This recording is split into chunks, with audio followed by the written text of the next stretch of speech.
Hello mga kalalabs. O yun, bumili ako ng pumelo, dalawa. Kasi baka bukas ay snowing pa. Ayan. Ang presyo nito ay 3 euros. Equivalent siya sa pesos.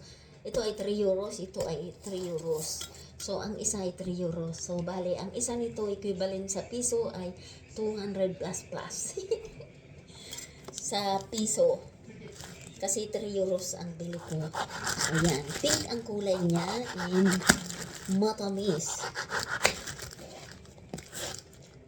So, hindi na kailangan i-equivalence kasi pag lagi mong pig-convert sa piso, masasayang kang bumili.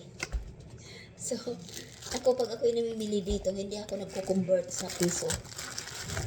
Kasi, ito yung isa.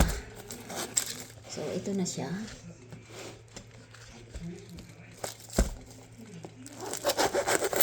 Ayan, pareha sila pink. Kasi, isa lang ang binilhan ko nito. Ayan. Pumelo! Masarap to. Hindi ko na masyadong aalisin ang puti kasi hindi ko naman ito mauubos eh. Pag, ayan, yummy. Pag inalis ko lahat ang puti niya, ay titigas na.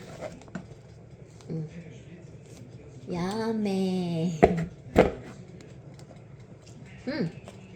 Matamis. Yummy. So, bubuksan ko na rin ito kasi mas maganda pag luma na. Hindi yung parang bago. So, ito ay mauubos ko 3 days. 3 days or 4 days. Kasi, kailangan balatan mo na siya para hindi siya fresh na fresh. Masarap yung luma.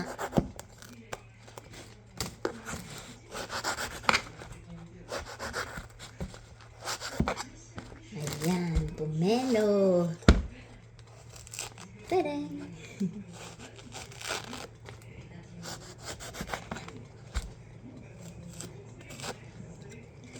Ayan. So, yan ang pumilo dito. Hindi yan galing dito sa France.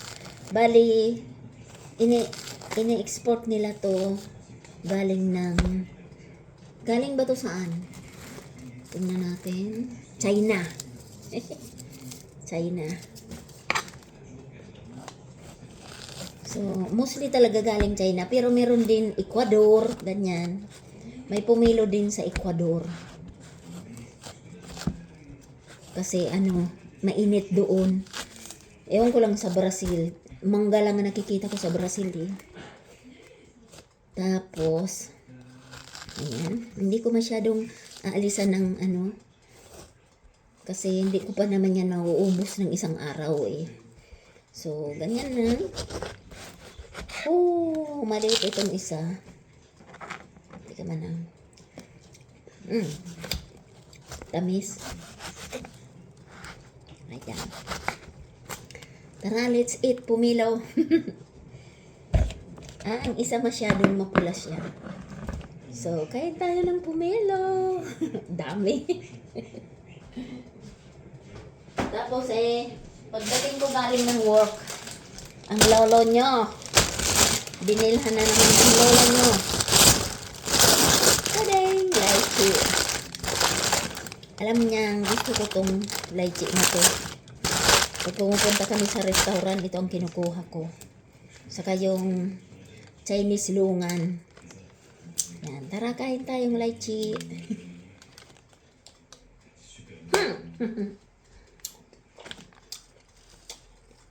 So, thanks for watching.